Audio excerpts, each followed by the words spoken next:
EA just got bought by PIF, Silver Lake, and Affinity Partners for $55 billion. This begs the question, is the FC franchise going to change forever? I have some theories about what could happen to this game going forward after this news, from new licenses to a potential new partnership between FIFA and EA Sports. I'll talk about all of the possibilities in this video. Before I start, I'm just going to note that this deal doesn't go through officially until June 2026, so we're not going to hear a lot until that point, if we even do get to hear any news that early. And with games like FC usually being developed years in advance, I don't expect the fundamentals to change that much over the next couple of games. So this is just theories and speculation, but there is logic behind it, which I'll explain in this video. But when there is official news about future FC games, I'll be sure to cover it on this YouTube channel. So if that is something that interests you, I would definitely recommend subscribing. And while you're at it, a like on the video would be really appreciated to help the channel grow further. So let's start with the people that have bought EA. PIF. Now, what do we know about them? They're obviously the public funding for Saudi Arabia. Now, they're already involved in football. They're the owners of Newcastle United. Obviously, a lot of funding has gone into the Saudi Pro League recently as well, with a lot of well-known footballers moving over there for a lot of money. We do know that the PIF have a lot of money to spend, and they are not scared to spend it. We've already seen that in football, but obviously now $55 billion for the company EA is nuts. But it comes as no surprise. We've seen a lot of attempts from Saudi Arabia to get more involved in the sporting world. Golf and boxing as well has also gotten some influence from Saudi. But realistically, what could actually change with the FC franchise? I've got a few ideas. Now, first of all, when it comes to throwing the money around, like I say, changing the fundamentals of the game would take years anyway. But in terms of some short-term things that they could invest their money in to improve the game, I think we're about to see a lot of changes around licenses in future FC games. Obviously, the Saudi League is already in the game. Let's just accept that there's going to be a lot of promotion of Saudi football, and the FC games are going to be a huge tool for that. So expect the content around that league to increase a lot in the game going forward. But in terms of other potential licenses that I would expect EA to now acquire under this new ownership, the Saudi League is the only Middle Eastern league that is in the game. Qatar and UAE have also made their mark in football. They've brought in some notable players in the past. I think those two leagues are likely possibilities as well.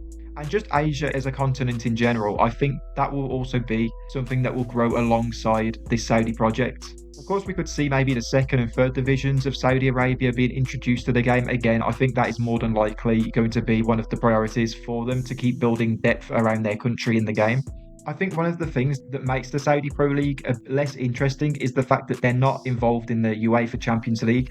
Of course, geographically, that should never happen.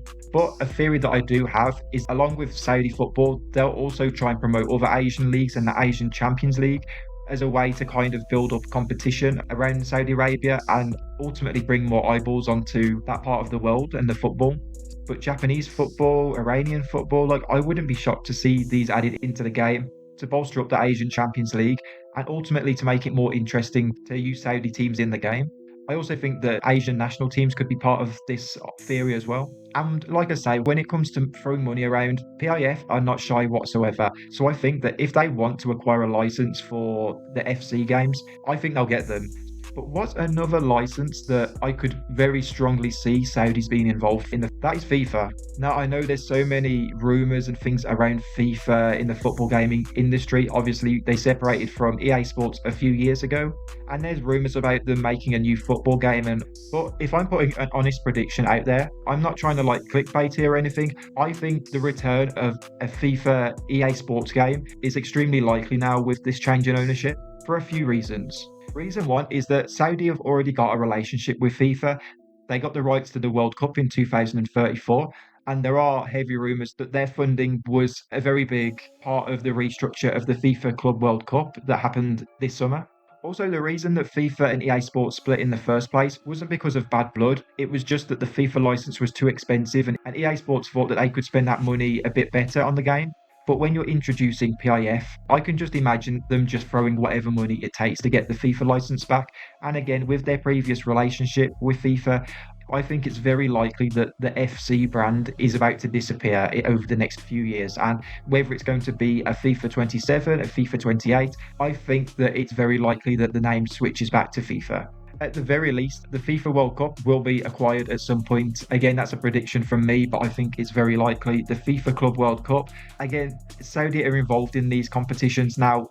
I think it's more than likely at this point. Some other points that I saw online was people questioning whether maybe there'll be less reliance on microtransactions in the game because, again, PIF have that much money. I don't think this is a case of them trying to earn money from the game. I think it's more about their influence on the sport. And obviously, FC is a huge part of football gaming and the football world in general. But what also ties into the microtransactions conversation is Ultimate Team and their packs. Because let's be real, it's kind of like an online casino at this point with all of the packs and things like that. People spend a lot of money trying to get the best players. But obviously, gambling is illegal in Saudi Arabia. So I think that's an interesting one to keep your eye on, whether there'll be the same incentives for them to keep pushing Ultimate Team and trying to make as much money from that as possible. I actually think that there could be some complications there, which isn't going to be something I cry over. If they just don't care about Ultimate Team or having people gamble on there, that's good to me. I'd rather them concentrate on building a better game. But yeah, what do you guys think about this change? Do you think that the game is going to change going forward or not? For me, I have no idea if this is going to be good or bad. I think there's no doubt that there'll be more money to spend.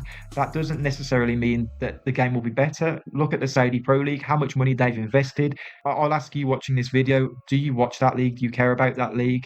Like, more money doesn't necessarily mean good strategy or guaranteed results. So in terms of the fundamentals of the game, I'm not expecting revolutionary improvements, but definitely when it comes to licensing, I think that you're going to see a big increase in that. But yeah, let me know what you think in the comments, what your theories are on what could possibly change with EA being bought. Obviously, the same conversations will happen with all of the other games under EA as well. And like I said earlier, if you enjoyed the video, a like would be really appreciated. Subscribe if you aren't already, because there's a chance that you might not come across my channel again. And yeah, thank you again for watching the video, and I'll see you in the next one.